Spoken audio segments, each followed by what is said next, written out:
the steps we go through, number one, understand your content. What do you have? You may have emails, you may have research reports, you may have analyst record, whatever it is. Understand your content. What's really there? What's apparent, meaning what metadata do you already have, and what can we help add to? Understand your users.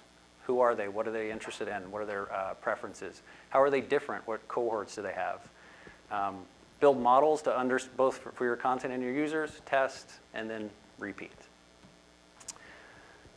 In the investment sort of research space, usually it's a well understood system for content. It's heavily editorialized, it's heavily curated. Not to say that it's perfect, but again, in our experience, this is sort of the easy part. Your mileage may vary, and we certainly have tools to help with that, but I'll skip that for right now. What is more interesting is on the query side, so trying to find clusters of intents for users. So if you think about, for any business or application, unlike Google, you're not trying to answer every question about everything in the world, right?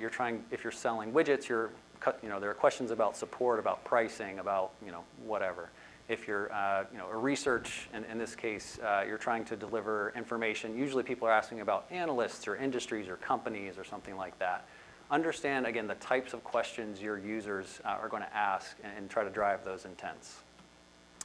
And then you can use natural language processing to help detect those intents. So when someone is speaking to their phone or typing out a question, which, when I started in the search industry, it was 2.3 keywords. That's all you had to do. If you could do 2.3 keywords, you were solid.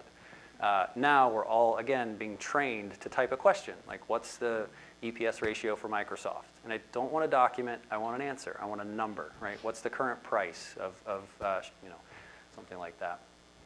You can use natural language processing to understand those questions and then route from a Q&A perspective, or to just try to return a better result set that's more highly tailored to your users.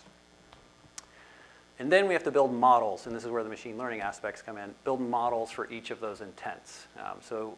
If you're looking in the research use case, the analysts, industries, companies, things like that, you need to build models for each of those, and you need to programatize and sort of automate building, testing, training each of those models. And we have tools to do that.